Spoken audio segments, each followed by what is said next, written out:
आप देख रहे हैं आईना फैसल शकील के साथ। अस्सलाम वालेकुम नाज़रीन। रायविंड मार्च का दौरा है। इमरान खान साहब कहते हैं कि हम रायविंड जाएंगे ही जाएंगे, किसी के बाप की जागीर नहीं है। ये तमाम तर काविशें कुछ लोग कह रहे हैं कि इलेक्शन के हवाले से भी हैं। अगर पार्टी को, पीटीआई को सक्सेस नहीं मिलती है तो एक तैयारी है 2018 के इलेक्शन के लिए, ये भी लोग कहते हैं। अगर इलेक्शंस की ही बात है तो टेक्सला में PP7 रावलपिंडी 8 आज नतीजा खैर कल ही गैर हतमी तौर पर आ गया था, आज फाइनल हो गया है। जरा आपके गोश गुजार कर दें। पाकिस्तान मुस्लिम लीग नून के हाजी मलिक उमर फारूक साहब 51,623 वोट लेकर यहां से जीते हैं। फॉलोड बाय अम्मार सदीक खान साहब, पाकिस्तान तहरीक इंसाफ से इनका ताल्लुक है, 46,432 वोट इन्होंने लिए। और चौधरी मोहम्मद कामरान अली खान साहब, पाकिस्तान पीपल्स पार्टी से इनका ताल्लुक है और 5,619 वोट लिए हैं। पीपल्स पार्टी के हवाले से भी बात करते हैं, लेकिन पाकिस्तान तहरीक इंसाफ के हवाले से पहले ये बात कहना मुनासिब होगी कि बहुत ज्यादा उम्मीदें लगाकर बैठे हुए थे। इमरान खान साहब ने वहां पे जलसा भी किया, जिसकी कानूनी हैसियत क्या थी क्या नहीं थी वो भी बात करेंगे। लेकिन इमरान खान साहब जितने पुरउम्मीद नजर आ रहे थे और मुस्लिम लीग नून को वो कह रहे थे कि सबक यहाँ पे हम सिखा देंगे, लेकिन उनकी जो उम्मीदें थी वो बर नहीं आई। और कुछ पिछले हम इलेक्शंस के ऊपर नजरें दौड़ाते हैं तो पीटीआई जो है पिटती हुई नजर आती है पाकिस्तान मुस्लिम लीग नून के हाथों।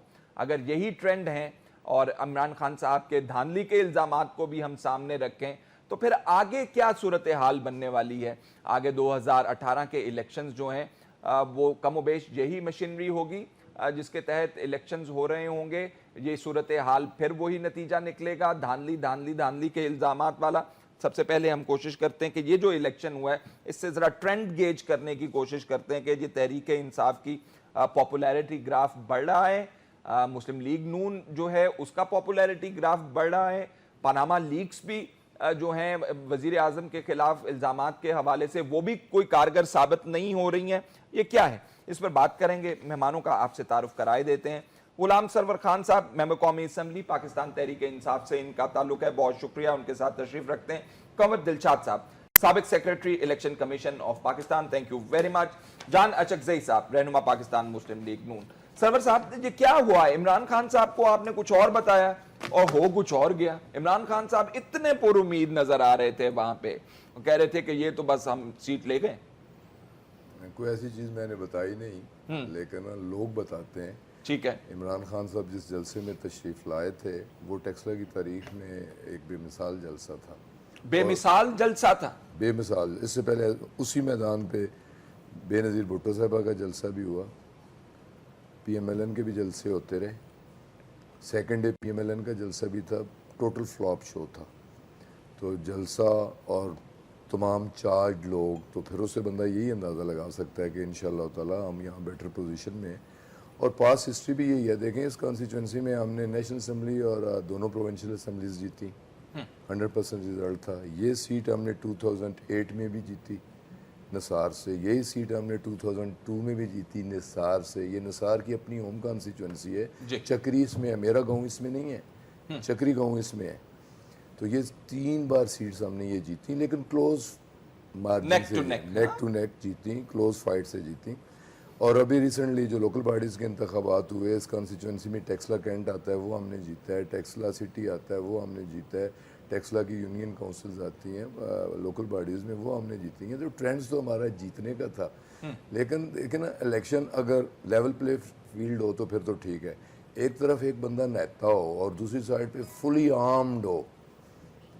अब पुलिस आ रही, RPO से लेके उनके एक कांस्टेबल तक, कमिश्नर से लेके उनके एक पटवारी, एक क्लर्क तक, तमाम डेवलपमेंट, सुई गैस, बिजली, खंबे, ट्रांसफार्मर, केबल, सड़कें, कैश जो बेनज़ीर, मतलब हर किस्म की बुराई जो है ना दूसरी साइड पे मौजूद होती है।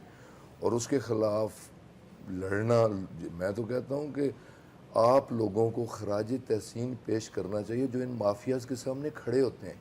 खड़ा होना ही इटसेल्फ बहुत बड़ी कामयाबी है। अल्लाह ताला किसी को इनके सामने अगर जुर्रत दे जो इनके ख़िलाफ़ खड़ा हो जाए, फिर उन लोगों को खराज तहसीन पेश करना चाहिए जो इनके ख़िलाफ़ निकलते हैं।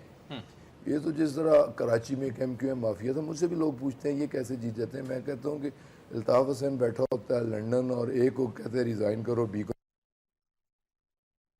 तो वो क्या था, वो एक टेरर था। अब PMLN एक टेरर है, माफिया है पंजाब के अंदर को, वो उनके खिलाफ तो कोई बंदा निकलता ही नहीं बाहर, उनके खिलाफ कोई बंदा। मतलब मिसाल देना, अब आपने कहा सरकारी मशीनरी की आपने बात की, आपने कहा कांस्टेबल से लेके RPO से लेके और इलेक्शन कमीशन, इलेक्शन मतलब इट डजंट प्रूव एनीथिंग ना। इलेक्शन इससे ज्यादा और क्या कर सकते हैं। इलेक्शन अनाउंस हुआ तो मेरे लोगों पे पर्चे कटने शुरू हो गए, विक्टिमाइजेशन शुरू हो गई। जो प्रोमिनेंट्स थे, चेयरमैन लेवल के लोग थे, मैं RPO को मिला, CPO को मिला, फिर मैंने नेशनल प्रेस क्लब में प्रेस कॉन्फ्रेंस की कि ये विक्टिमाइजेशन शुरू हो गई है, गवर्नमेंट मशीनरी तमाम एक्टिव हो गई है, यहाँ बिजली के सर्वे हो रहे हैं, गैसों के सर्वे हो रहे हैं, पटवारी कंपेन कर रहे हैं, SHO कंपेन कर रहे हैं, पैसा तकसीम हो रहा है। ये बिगनिंग में महीना डेढ़ जो शेड्यूल अनाउंस हुआ है कि फ़लाँ डेट पे नॉमिनेशन है, फ़लाँ पे इलेक्शन है, तो मैं तो नेशनल प्रेस क्लब में आके मैंने बात कर दी थी। उसके बाद लोकली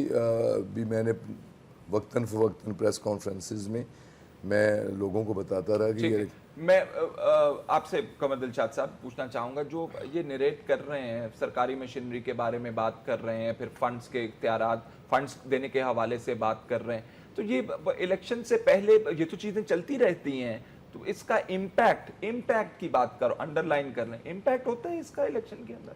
नहीं, इसमें बात ठीक है कि असूली तौर पर ज़मीनी इंतखाबात जो होते हैं ना जी, उसमें हमेशा हुक्मरान जमात ही कामयाब होती है जिनकी गवर्नमेंट होती है। ये क्या फिलॉसफी है? काम होते हैं, दोनों ने काम कई कैंसर होते हैं, ब्यूरोक्रेसी भी साथ देती है, ठीक है, तो सरवर साहब ने, गुलाम सरवर साहब ठीक फरमा रहे हैं, लेकिन हर गवर्नमेंट में होता है। उसमें होता है कि इसमें एक सबसे बड़ी इलेक्शन कमीशन पाकिस्तान ने जो इंतजाम किए, उसमें अपना ज़ाब्ता अखलाक पर वो सही मायनों में अमल दरामद करने में नाकाम रहा है शुरू से ही। हमारे ज़माने में भी रहा, अब भी नाकाम ही रहा है कि इलेक्शन कमीशन जो है, जो उसका ज़ाब्ता अखलाक तैयार करता है, उसके मुताबिक आप किसी को ब्राइब नहीं कर सकते, एक तरगीब नहीं दे सकते, आप किसी को आप वहाँ पे स्कीमों का अनाउंसमेंट इसके बाद ट्रांसफ़र नहीं कर सकते, किसी को धमका नहीं सकते, किसी के खिलाफ मुकदमा दर्ज नहीं कर सकते, सब चीज़ लिखी होती हैं, लेकिन उस पर अमल दरामद नहीं होता। लेकिन एक बात हकीकत है जो बड़ा तस्लीम करना चाहिए कि वोटों का फ़र्क है 6,000 5,500 के लगभग।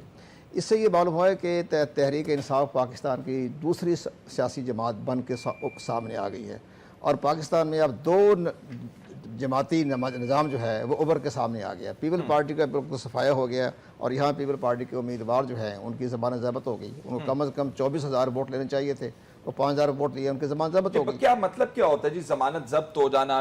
ये 5,619 वोट पाकिस्तान डिस्ग्रेस होता है, ये बड़ा डिस्ग्रेस होता है कि उस पार्टी के इतनी हिम्मत नहीं पड़ सकी को कम से कम 1/8 जो है टोटल वोट, 8वां हिस्सा उसमें वो नहीं ले सका। इंडिया में 1/4 है, हमारे 1/8 है। उसके बारे में ये मामला है क्योंकि अपना डिसग्रेस है ये कि आप इतनी प्यानी वोट ले सके कि आपकी ज़मानत ज़ब्त हो गई। ये बहुत बड़ी बात है, पीपल पार्टी को महसूस नहीं हुआ। लेकिन इसके साथ साथ सिंध में नहीं था ना जी इलेक्शन, नहीं वो ख़त्म हो गया। पंजाब में तो पीपल पार्टी का ख़त्म हो गया मामला, वो तो ज़ाहिर है सिंध में रहेगी। हाँ। सिंध में अपना रूरल में रहेगी, अर्बन में तो MQM है, कोई शक्ल भी MQM का ले लें, लेकिन यहाँ पंजाब में पीपल पार्टी का ख़त्म हो गया, और यहाँ मुल्क के अंदर दो जमाती सिस्टम उभर के सामने आ गया। अच्छा, ये जो ज़िमनी इंतखाबात के हवाले से जो रिपोर्ट हमारे पास मौजूद है इलेक्शन कमीशन ऑफ पाकिस्तान के स्टैट्स के मुताबिक, पाकिस्तान तहरीक इंसाफ जो है इमर्जेस एज नंबर 1 पार्टी वोटों के हवाले से। सबसे ज़्यादा वोट जो हासिल किए हैं ज़िमनी इंतखाबात में वो पाकिस्तान तहरीक इंसाफ के। और जान साहब, ये क्या कोई हमें फॉर्मूला समझाएं? ये कहते हैं कि जी पार्टी जो है, जो ताकत में होती है, वो फेवरेबल होती है। फिर गुलाम सरवर साहब का कहना है कि वो RPO तक भी गए, प्रेस कॉन्फ्रेंसेस भी की, लेकिन वो रुके नहीं काम। वो कह रहे हैं कि जो इलेक्शन के ऊपर असरअंदाज होने वाले थे। फार्मूला बहुत आसान है, आवाम को जो है वो ब्रिज चाहिए, रोड चाहिए, मेट्रो चाहिए, यूनिवर्सिटी चाहिए, अच्छा हॉस्पिटल चाहिए, जो इस वक्त पंजाब में हो रहा है। और पंजाब के आवाम ने पिछले 7 में से 7 ज़मीनी इंतखाबात में से 6 में नून लीग और शहबाज शरीफ की क़यादत पे इत्मीनाद का इज़हार किया है। वाड़ी, साहिवाल, अभी टक्सला, 6 हो गई ये वाली मिला के, लाहौर, एक जंगी तरीन सीट के अलावा 7 में से 6 हमने जीते हैं। अब ये कह रहे हैं कि यहाँ पे जो है पता नहीं पुलिस इस्तेमाल होती है, जो भी है, आर्गूमेंट के लिए हम फर्ज करें, दुनिया में हर जगह सिस्टम है इंतखाबात का, इंडिया से लेकर यूरोप तक। एकेडमिक तनकीद हर एक पे हो सकती है, कोई आइडियल सिस्टम नहीं होता, कमजोरियां हर सिस्टम में होती है, हमारी है भी और ये होती रहेंगी और हम इसको इंप्रूव करते रहेंगे। अब आगे बढ़िए, KPK में क्या हुआ? KPK में इनकी गवर्नमेंट है, इनकी मिशनरी है, वहाँ पे खुद अभी 08 का इलेक्शन हुआ प्रोविंशियल असेंबली का, PTI ने लूज किया, नून लीग ने जीता है। 0NA1 का वो जो है वो हार चुके हैं PTI। अब आइए गिलगित बल्तिस्तान की तरफ, वहाँ पे भी ये लोग शिकस्त इनको हुई है। AJK इलेक्शन, वहाँ पे पीपल्स पार्टी की गवर्नमेंट थी, उनकी मिशनरी थी, लेकिन नून लीग ने स्वीप किया है। वहाँ पे 32 में से 2 इनको मिले हैं PTI, वो भी नॉन AJK है।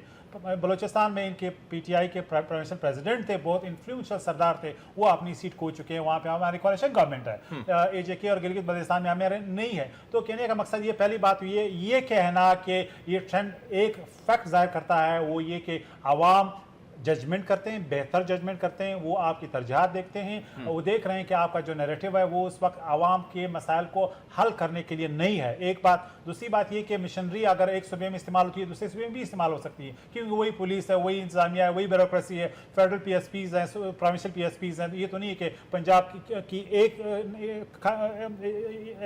प्लानट से है, KPK की दूसरे प्लानट से है। तो इसलिए अब जितनी भी कमजोरियां एक सूबे में हैं, दूसरे में भी हैं, लेकिन फिर भी अभी तक लोकल बॉडीज इलेक्शन से लेके तमाम ज़मीनी इंतखाबात तक एक रुझान है कि PTI की जो नैरेटिव है, बयानिया, आवाम ने इसको रिजेक्ट किया है। अब ये फीडबैक नहीं लेना चाहते आवाम की, यही इनका मसला है। लेकिन जिस तरह इन्होंने पहले कैंपेनिंग, तो फिर इनकी राय विंड मार्च तो गई ना।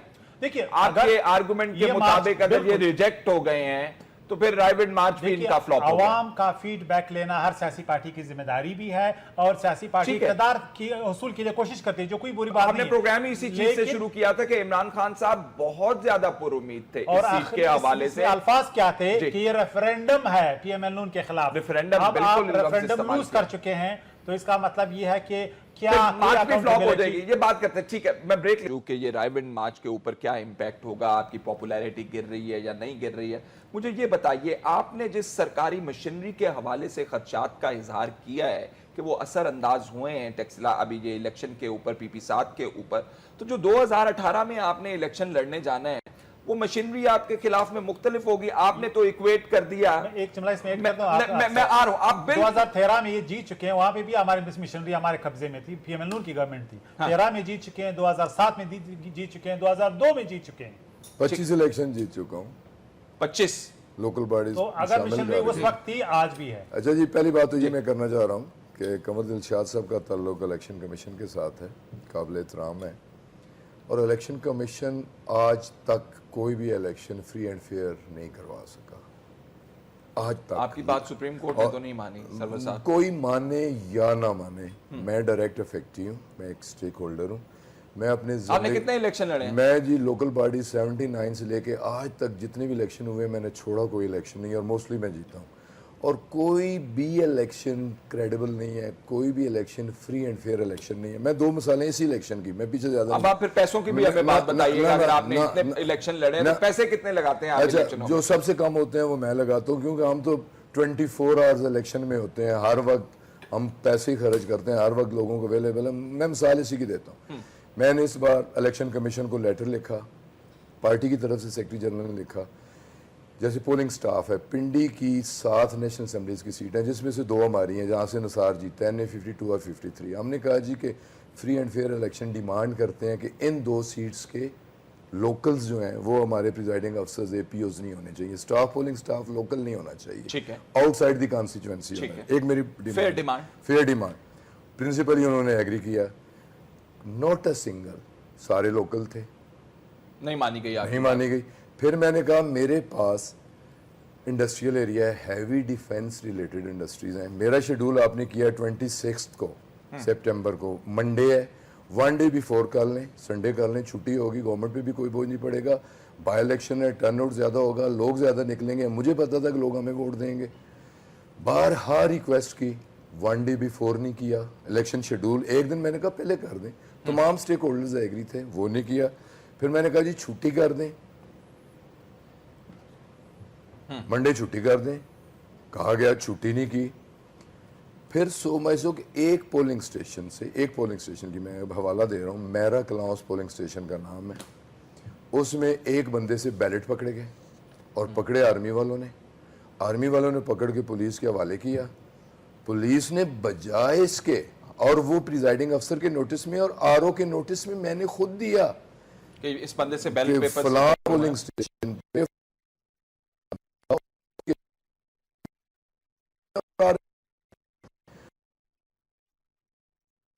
होनी चाहिए कि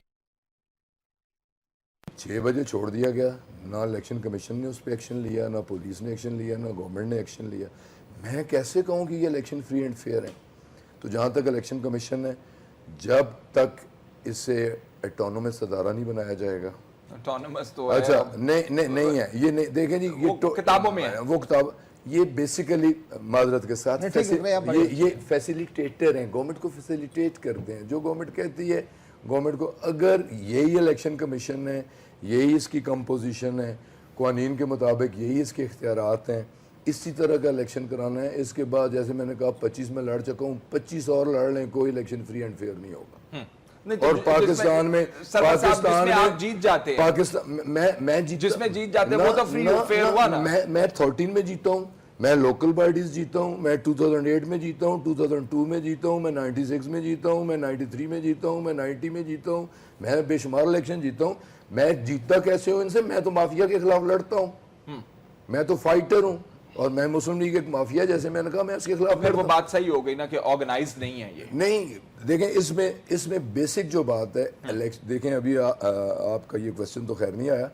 अब इलेक्शन रिफॉर्म कमेटी बनी है। मैंने आज ही नेशनल असेंबली में जो मेरे दोस्त थे, मैंने उनसे पूछा कि हमें पता लगना चाहिए कि लेटेस्ट इसमें क्या है, और आप पार्टी को ब्रीफ करें, पार्लियामेंट्री पार्टी को ब्रीफ करें। मैंने कहा जी, अगर यही इलेक्शन कमीशन होना है और यही इलेक्शन होने हैं, चाहे वो बिफोर 2018 हो या 2018 हो, जब भी हो, अगर कल मैंने पढ़ा अखबारात में जी कि बैलेट अभी से छपने या ऑर्डर देना शुरू, 20 करोड़ बैलेट का इलेक्शन कमीशन बिल्कुल जी, ये खबरें पढ़ी हैं आपने। ये खबर भी है। मैंने कहा जी, अगर यही इलेक्शन कमीशन है, क्योंकि जमहूरियत के नाम पे मौजूदा हुक्मरानों ने इंस्टीट्यूशंस को तबाह बर्बाद किया है, पोलिटिसाइज किया है, तबाह बर्बाद किया है, और अपने आप को स्ट्रेंथन किया है। मैंने कहा अगर ये जमहूरियत है, ये इलेक्शन कमीशन है, फिर पाकिस्तान का मुस्तकबिल। अच्छा, मैं कमर दिलशाद साहब ये पूछना चाहता हूँ कि इलेक्शन होते हैं, ऑफिशियल मशीनरी का इस्तेमाल, ये बैलेट पेपर्स पकड़े गए, लाहौर के अंदर चले जाएं तो अब वो अलीम खान साहब का बामुकाबला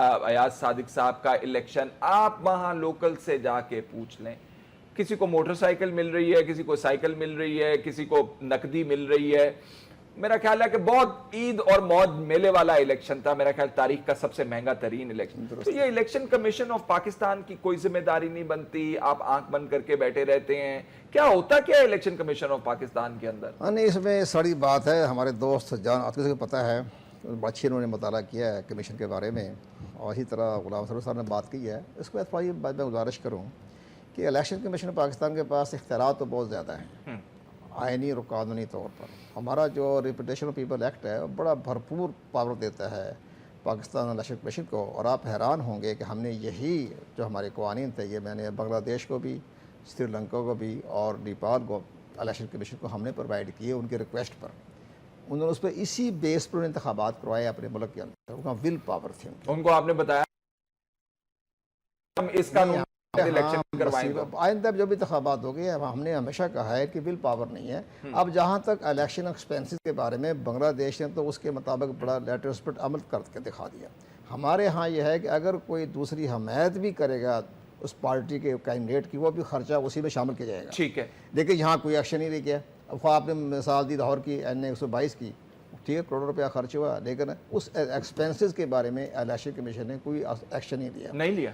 ये हमने बार बार कहा, मैंने खुद खत लिखा, चीफ साहब को भी लिखा, मेंबरों को भी लिखा। किस बारे में आपने? इसी बारे में, इसी बार NA-1 के इलेक्शन में। हाँ, इस पर हमने बड़े प्रोग्राम भी कर सकते हैं। आपके पास क्या कहा उन्होंने, क्यों नहीं? खामोशी है उनका, बस ज़ाहिर है अपनी पॉलिसी के मुताबिक खामोश रहते हैं। इसी तरह आपने छुट्टी का जिक्र किया, सरवर साहब ने बड़ी बात कही।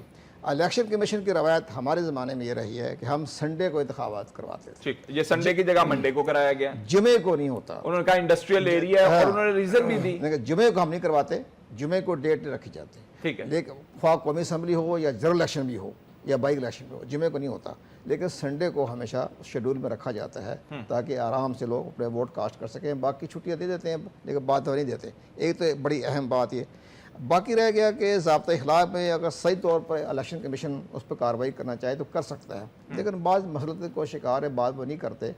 ये बात सही कही गई है कि आप अगर एक और बड़ी बात है कि भी अब हमारा रिटर्निंग ऑफिसर, जब से हमारी जुडिशरी से हमने जो उनकी खिदमत वापस ले ली गई तो हमारा इलेक्शन पे असर पड़ा है। ख्वाह वो 2013 में उनके ठीक है बाज़ हल्कों में उनका किरदार अच्छा नहीं रहा चंद जगहों पर, लेकिन अब इलेक्शन कमीशन का जो मौजूदा ऑफिसर जो रिटर्निंग ऑफिसर है वो इतना कमज़ोर ऑफिसर होता है कि उस पर हमारी इंतज़ामिया प्रेजाइडिंग ऑफिसर जो जितनी भी एजेंसी तावन नहीं करती, तावन नहीं करते। ये भी हमने इलेक्शन कमीशन को कहा है कि भाई आप रिटर्निंग ऑफिसर आप जुडिशरी से ना लें, लेकिन हमारी एडमिनिस्ट्रेशन में अच्छे आदमी मिल जाएंगे वहाँ से ले, उसका अपना एक खास रोब दबदबा होता है, वो काम करवा देगा।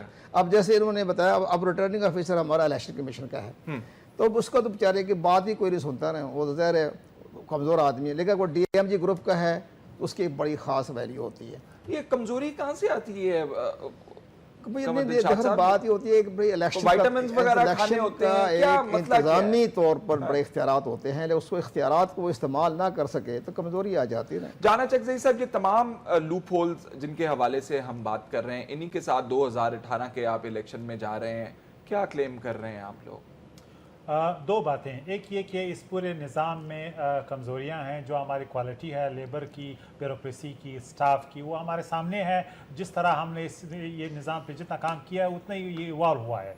अब क्या, एक सवाल ये है, दूसरा सवाल ये है कि क्या इस निज़ाम में कोई तासुब है किसी पार्टी के ख़िलाफ़ जो PTI का मुकदमा है? क्या इसमें मुनज़्ज़म दांदीक जो है वो एक पार्टी के ख़िलाफ़ होती है जिसमें PTI का दावा है? इसका जवाब मनफी में है। सुप्रीम कोर्ट ने मनफी में दिया है, इस पूरे सिस्टम ने मनफी में खुद दिया है। ये टेक्सला के इलेक्शन कल वाले आपके सामने 4 इलेक्शन में से 3 PTI ने जीते हैं, उस वक्त भी यही मिशनरी यही पैसे जो इंतजामी कमजोरियां अभी बता रहे हैं हमें, उन्होंने दरखास्त की कि छुट्टी वाले दिन कर दें, उन्होंने कहा जी हम करते ही नहीं है छुट्टी वाले दिन, बेशक जाएं कामों के ऊपर। सुन ले मेरी पूरी बात, कंवर दिलशाद साहब ने कह दिया कि ट्रेडिशनली छुट्टी वाले दिन इलेक्शन करवाया जाता है, एक चीज। दूसरी चीज उन्होंने कहा कि पोलिंग स्टाफ इस कॉन्स्टिट्यूएंसी का ना लगवाइएगा, बाहर से लोग मंगवा लीजिएगा। वो कहते हैं जी नहीं, पोलिंग स्टाफ एग्री कर लिया, पोलिंग स्टाफ भी वहीं से लगवा दिया। तो ये आपके ख्याल में काफी नहीं है चीजें साबित करने के लिए कि इलेक्शन कमीशन ऑफ पाकिस्तान जो है बेचारा कभी भी इंडिपेंडेंटली रोल नहीं प्ले कर सकता? उनका किरदार कितना मौसर, इंडिपेंडेंट और आइडियल हो सकता है, इस पे हम बहस करते हैं basic stakeholders, political parties. लेकिन इसी सिस्टम के तहत हमने भी इलेक्शन में हिस्सा लिया है और लेंगे। इसी सिस्टम के तहत PTI ने भी लिया है, उन्होंने रिजल्ट कबूल किए AGK में, KPK में, लोकल बॉडीज इलेक्शन में। यही पटवारी, यही एजुकेशन डिपार्टमेंट, हेल्थ। आपका कहने का मतलब उन्हें KPK में भी रिजेक्ट कर देने चाहिए थे? मैं ये कह रहा हूँ कि आप कहें कि जब तक इस सिस्टम को हम आइडियल नहीं बनाते हैं, इसके बेनिफिशियरी हम नहीं होंगे। बेशक हमें लॉस भी हो, ये तो नहीं हो सकता कि जहां पे आप बेनिफिशियरी हैं यही सिस्टम पे ठीक है, जहां पे आप हार जाते हैं फिर आप कहते हैं नहीं जी ये सिस्टम में खराबियां हैं, हम इसलिए हार गए। मैं ये नहीं कह रहा कि एकेडमिकली इसमें कमजोरियां नहीं है, हर सिस्टम में जो इंसान चलाते हैं उसमें कमजोरियां होती हैं, लेकिन क्या इसका तरीका है? तरीका एक ये है कि हम इसको मजबूत बनाएं, इसको इंप्रूव करें, जिस तरह कोशिश हो रही है। 22वीं तरमीम इसी का नतीजा है।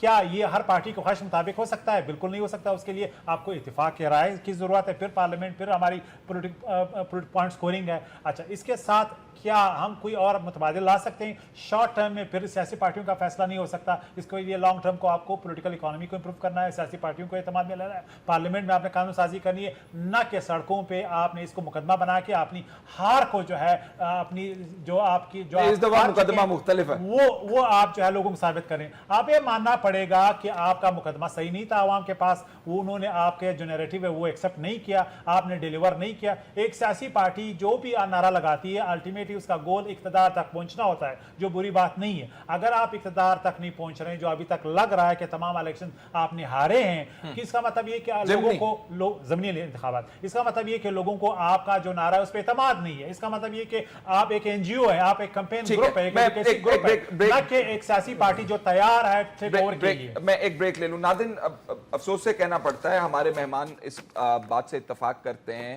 कि जिस हुकूमत के तले इलेक्शन हो रहा होता है उस हुकूमत को फ़ायदा हो रहा होता है उस इलेक्शन का, और भी काफ़ी सारी उसकी वजूहत हैं, लेकिन एक वजह भी बताइए।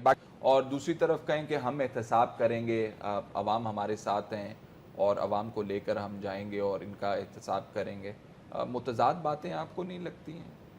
लेकिन ये इलेक्शन हम नहीं आ रहे, इलेक्शन हम जीते हैं, इखलाकी लिहाज से भी हम जीते हैं, सियासी लिहाज से भी हम जीते हैं।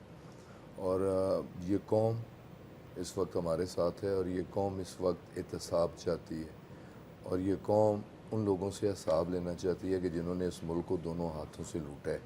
और आपने देखा होगा, बेशक बहुत सारे लोग उसे क्रिटिसाइज़ भी करते हैं, 126 दिनों का धरना पाकिस्तान की तारीख में, क्या इस थर्ड वर्ल्ड में कम अज़ कम जो मेरा इल्म है कि इतना बड़ी एजिटेशन और बिल्कुल पुरअमन एजिटेशन हमारी तरफ से पुरअमन मुझे मॉडर्न वर्ल्ड के अंदर भी कोई ऐसी मिसाल नजर नहीं। अच्छा, वो भी हमने किया। आपने कहा जी कि उस पर भी मेरे भाई जगज़ई साहब ने कहा, जो गज़ई साहब ने, कि सुप्रीम कोर्ट ने भी, लेकिन सुप्रीम कोर्ट ने इलेक्शन कमीशन के हवाले से 40 ऑब्जर्वेशन उसमें दी हैं, जहाँ जहाँ लूप होल से जहाँ गलतियाँ थी, या आज तक वो रेटिफाई नहीं हो सकी कोई भी सिंगल उसमें चीज। उस वक्त तो बड़ी तालियां मारी थी इलेक्शन कमीशन वालों ने जब ये फैसला आया था। उन्होंने कहा था कि जी इसकी रोशनी में हम अपनी कारकर्दगी ठीक कर लेंगे, लेकिन हम जो कह रहे थे हमारा पॉइंट विंडिकेट। अच्छा, अभी ये देखें, जैसे इमरान खान ने जलसा करना है, वो MNA है, सिंपल एक पार्टी को ऐड कर रहे हैं, उसे आप नोटिस दे रहे हैं। और दूसरी साइड पे तो वो उनको जलसा नहीं करना था ना। नहीं, हमने जलसा किया, हमने कहा ये बेसिक ह्यूमन राइट्स की खिलाफ वर्जी है, अगर कोई हमें रिस्ट्रिक्ट करते हैं हम नहीं मानते। और दूसरी साइड पे तमाम गवर्नमेंट मशीनरी एक्टिव है, डेवलपमेंट, अनाउंसमेंट, जो कुछ भी हो रहा है, वहाँ कोई एक्शन नहीं है, वहाँ कोई नोटिस नहीं है। देखें, एक सिंपल है, मैंने हूँ, मेरे पास कोई ऐसी चीज़, कोई ऐसा डेवलपमेंट फंड नहीं है जो मैं अनाउंस कर सकूं, जो मैं दे सकूं। मैंने मॉरली अपनी पार्टी को, अपने कैंडिडेट को सपोर्ट करना है। अगर इमरान खान आए तो मॉरली ये रिस्ट्रिक्शन होनी चाहिए सिर्फ गवर्नमेंट कैंडिडेट्स पे, कि चीफ मिनिस्टर नहीं जाएगा, प्राइम मिनिस्टर नहीं जाएगा, इसमें कोई गवर्नमेंट का MNA नहीं जाएगा, गवर्नमेंट का कोई मिनिस्टर नहीं जाएगा, कि जिनके पास फंड्स हैं, जिनके पास एडमिनिस्ट्रेशन है। हमें मजीद रहता करना चाहते हैं, हेल्पलेस करना चाहते हैं। इलेक्शन कमीशन का हर अमल जो है फैसिलिटेट करना है रूलर्स को।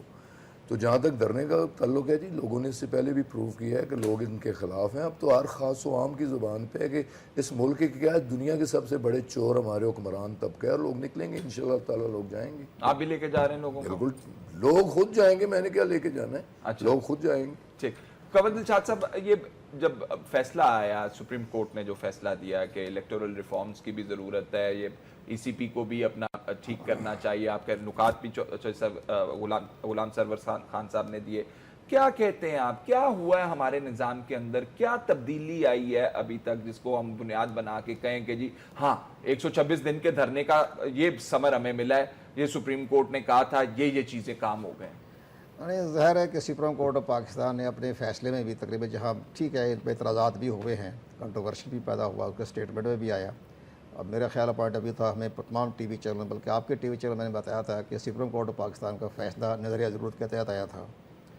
वो हकीकत है, आप सारे सब मामले, मेरी खुद बात हुई जस्टिस नासिर मलिक से, तमाम हमने सब बातें बताई कि आप देखो ना, आप एक 93 रिटर्निंग ऑफिसरान ने 10 मई की रात को पोलिंग स्टेशन की स्कीम तब्दील कर दी। अब इसमें हमारा जो इलेक्शन लॉ में बड़ी सख्त, ये दोबारा से बताइएगा, 2013 के इलेक्शन की 2013 के इंतखाबात में, ये एक बैनुल-अक़वामी रिपोर्ट है, यूरोपीय यूनियन की और कॉमनवेल्थ की रिपोर्ट है, हमारे पास भी रिपोर्ट मौजूद है, सुप्रीम कोर्ट के पाकिस्तान के पास ही मौजूद है। उसमें 93 रिटर्निंग ऑफिसरों ने 93 उन्होंने जनाब अपनी पोलिंग स्कीम तब्दील कर दी। जबकि इलेक्शन लॉ में यह है कि 15 दिन पहले, इलेक्शन से पहले जब गजट नोटिफिकेशन हो जाता है, तो रिटर्निंग ऑफिसर या डिस्ट्रिक्ट रिटर्निंग ऑफिसर उसमें तब्दीली नहीं कर पोलिंग सकता। स्कीम क्या है जी? इसमें पोल होता है ना, पोलिंग स्टेशन होते हैं ना, पोलिंग स्टेशन कौन सा, कहाँ लोकेटेड, जहाँ सारा पूरा बाकायदा एक गजट, उसी की बुनियाद पर आपके पोलिंग स्टाफ भी उसके अंदर उसी में होता है, पोलिंग स्टाफ भी होता है, पोलिंग स्टेशन उसी बुनियाद पर लास्ट डे तक तब्दील करते बड़ी इंपॉर्टेंट डॉक्यूमेंट है। और लॉ ने ये कहा है कि 15 दिन पहले जब गजट नोटिफिकेशन हो जाए, तो इलेक्शन कमीशन ऑफ पाकिस्तान भी जब तब्दील करना चाहे, किसी बिल्डिंग ख़राब हो गई है, गिर गई है, या लॉ एंड ऑर्डर की सूरत हाल पैदा हो जाए, तो फिर तमाम उम्मीदवारों की मौजूदगी में फैसला होता है। जिस कॉन्स्टिट्यूंसी में जो इंतखाबात में हिस्सा कोई नहीं हुआ प्रोसेस, वो उन्होंने रात बदल दी 10 मई की रात को, 9-10 मई की रात। तो आपने नासिरुल मुल्क साहब से ये बात कही? हमने ख़त लिखा उनको, खत बात क्या नहीं थी, ख़त लिखा हमने उनको। अच्छा, उसके बारे में हमने कहा ये साथ हमने यूरोपीय यूनियन की रिपोर्ट लगा दी कि भाई मैं नहीं कह रहा, ये हम नहीं कह रहे, ये यूरोपीय यूनियन कह रही है, जिस पर आपने बड़ा किस कैपेसिटी में ये हमने अपने तजर्बे के बराबर दी, अपने इलेक्शन कमीशन के फॉर्मर फेडरल सेक्रेटरी का सीए से हमारा अपनी ओपिनियन थी, हमने उसको दी, उन्होंने बड़ी अप्रिशिएट भी की, पढ़ी भी उन्होंने। अच्छा, इसके बाद उन्होंने ये अब देखे आप कि कोई एक्शन नहीं है। अब उन्होंने चंद रिटर्निंग ऑफिसर बुलाए, चंद है, ज़्यादा शिकायत तो हम नहीं करते, चंद रिटर्निंग ऑफिसर बुलाए। उन रिटर्निंग ऑफिसरों की ये रिपोर्ट है अखबारात के अंदर कि जब हमें चीफ जस्टिस पाकिस्तान ने बुलाया तो हम रात भर जागते रहे और सुबह उनकी हाथ पाँव काँप रहे थे। तो चीफ जस्टिस साहब ने कहा भी क्यों काँप रहे हो, तुम्हारे पास तो कानून के तहत एक्शन ही नहीं हो सकता, आप क्यों डर रहे हैं? क्योंकि कानून ये कहता है कि रिटर्निंग ऑफिसर के खिलाफ कोई कार्रवाई नहीं होती, तो तुम डर किस बात कर रहे हो? जो तो रिलैक्स हो गए। आप उनसे ये पूछते कि भाई आपने ये 9 और 10 मई की रात को, जिस पर UNDP का सारा सिस्टम नाकाम हो गया, जो उन्होंने इलेक्शन रिजल्ट मैनेजमेंट की जो उन्होंने बहुत बड़ी टीम तैयार की थी, वो नाकाम हो गया क्योंकि वो पोलिंग स्टेशन मौजूद नहीं थे, वो रिजल्ट नहीं दे सके, प्रेडिक्ट नहीं कर वो सके। तो उन्होंने UNDP के डायरेक्टर ने बयान दिया कि जनाब वो तो हमारा 40 करोड़ ज़ाया हो गया उस बारे में। अब ये तो उस इनका नहीं जाता, इस पे नवाज शरीफ साहब की बात आप नहीं कर रहे। इस बुनियाद पर आप नजरिया जरूरत की बात कर रहे हैं कि सुप्रीम कोर्ट ने नजरिया जरूरत की बुनियाद के ऊपर फैसला किया। इस पे हमने कहा कि इसके ऊपर आप एक्शन ले ना, आपने 93 की रात को कैसे बदल दिया आपने, इस पर तो आप एक्शन ले सकते हैं ना। इस पर केयर टेकर गवर्नमेंट का मामला आता है ना, इसमें तो हमारे मौजूदा हुकूमत पर तो असर नहीं होता। ठीक है, वो तो केयर टेकर गवर्नमेंट है। तो आप नजम सेठी से पूछे ना, जो बड़े शक्ल बना के बातें करता है। नदम सेठी वो क्या करता है, इंडिया के हक में से बोलता है, देखा नहीं बोलते हुए चेहरे पर मकरू शक्ल बोलता है, इंडिया के हक में बोलता है। जब इंडिया वालों की बात कर रहे हैं, हाँ, मैं उसकी शक्ल बता रहा हूँ, उसकी नजम सेठी की और मरीम की। अच्छा, वो जातियात के ऊपर मैंने कभी अपने प्रोग्राम के अंदर कभी बात नहीं की थी। नहीं, हम किसी मुखालफत नहीं कर रहे, बिल्कुल। नजम सेठी ये मामला बिल्कुल अलग है, नहीं बात सही, आपका अपना पॉइंट कभी एंडोर्स नहीं कर। लेकिन हमारा ये पॉइंट जो है नजम सेठी के बारे में कि जो चीफ मिनिस्टर था केयर टेकर गवर्नमेंट का, उस पर जिम्मेदारी याद हो रही थी ना, सारी इंतजामिया उसके अंदर थी, सारे इंतजामिया उसके अंदर थी। इसमें मौजूदा हुकूमत का कोई दखल नहीं है, इसमें हम इसमें ना शहबाज शरीफ का ना नवाज शरीफ का कोई ताल्लुक नहीं। और बाद में अब सेठी साहब जो पीसीबी आप नजम सेठी साहब अपने क्या खूबसूरत बात करते हैं। नहीं, आप उसकी बात है, नजम सेठी की बुराई तो करना चाहिए, जगह आदमी गलत काम करो, क्या बयान देता है के हवाले से। मैं एक और बात कहता हूँ, एक और बात, उसने क्या बयान दिया उसने सुप्रीम कोर्ट ऑफ पाकिस्तान में? उसने ये कहा कि जनाब मैं तो, मेरी तो तमाम इख्तियार जो थे वो राइवेंट कंट्रोल कर रहा था। क्या कोई बात करने वाली थी? तुम चीफ मिनिस्टर हो, सच्ची बात निकल गई मुंह से। चांद साहब, आपने मुकदमा सुन लिया, अब वो कह रहे हैं कि ये इलेक्शन तो एक तरफ, राइवेंट जो हमारा मार्च है वो नहीं रुकने वाला। देखिए, मैं इस बात से तो गुलाम सरवर साहब से, खान साहब से इत्तेफाक करता हूँ कि पाकिस्तान के अवाम एहतसाब चाहते हैं। हमें तारीखी मौका मिला था कि हम करप्शन के ख़िलाफ़ कोई मैकेनिज़्म इस्टेब्लिश कर सके, अक्रॉस द बोर्ड हम कानून साजी कर सकते, और आइंदा के लिए जो भी करप्शन आइंदा महीने, 6 महीने, साल 2 में होने वाला है और एक पूरे पाकिस्तान में कहीं भी होने वाला है, उसके खिलाफ एक मौसर सिस्टम तमाम पोलिटिकल एलीट ला सके। मेरे ख्याल में अब वो हम शायद नाकाम होते नज़र आ रहे हैं। क्यों? एक वजह सेनेट के अंदर बिल आ गया है, एक वजह ये है, ऑपोजिशन का बिल आ गया ना सेनेट के अंदर। एक वजह ये है कि इस पे इत्तेफाक राय के लिए PTI तैयार नहीं है। आवाम ये भी चाहते हैं कि एहतसाब बिला इम्तियाज़ हो, ये भी चाहते हैं कि वो जिन लोगों पे चोरी के इल्ज़ामात हैं और जो लोग लगा रहे हैं उन सब का एहतसाब हो। सिर्फ ये नहीं है कि हुक्मरान जमात एक सूबे का तो आप कटहरे में खड़े करें लेकिन दूसरे सूबे का जो है वो बचे। ये नहीं कि एक ऑफशोर कंपनी जो है वो हलाल हो, दूसरी जो है हराम हो। लेकिन अहम बात यह है कि वो कहते हैं कि मार्च से आपने क्या अचीव किया, क्या दरों ने अचीव किया, मा सिवा कि आपने पाकिस्तान की ज़िंदगी मफलूज की, माशी मफलूज, इंस्टेबिलिटी। और आज भी जो वो कह रहे हैं जलसा है, उसके बाद पता नहीं वहां पे जाके देखिए वहां में हमने कहा कि 10 लोगों को PMLN का होना चाहिए था साहब, 10 अगर PTI की कोई तारीख है तो वो हमें ये बताती है कि उन्होंने कारकुनों को कंट्रोल नहीं किया। उन्होंने जो दांदी के नाम पे शोर मचाया, इस्लामाबाद में पार्लियामेंट पे हमला हुआ, PTV बिल्डिंग पे हमला हुआ, ये तारीख है। बहरहाल एक चीज़ हमने सीखना है कि ये तारीखी मौका, अगर वाकई हम सब पॉलिटिकल पार्टीज इंटरेस्टेड हैं और चाहते हैं तो एक पार्टी नहीं कर सकती। आज PML नून है, कल नहीं होगी। इन पार्टियों की जिम्मेदारी वो इन इदारों तक है कि सुप्रीम कोर्ट नजरिया जरूरत बनाना रियासत है, चले हम सबको नीचे इसको खंडर में फेंक देते हैं, या इसको हम बनाएं और उसके लिए आपको पार्लियामेंट में आना पड़ेगा जिसमें इमरान खान साहब इंटरेस्टेड नहीं है। ठीक है, बहुत बहुत शुक्रिया। जान अचकज़ई साहब, गुलाम सरवर खान साहब और कमर दिलशाद साहब। नाज़रीन, जो रिजल्ट्स हमारे सामने आते हैं और जो वादे किए जाते हैं और जो उम्मीदें लगाई जाती हैं उसके बरअक्स आते हैं। आइंदा आने वाले दिनों में देखेंगे कि इमरान खान साहब के जलसा जो राय विंड वाला है वो क्या रंग लाता है। प्रोग्राम का वक्त ख़त्म हुआ, इजाज़त दीजिए, अल्लाह हाफ़िज़।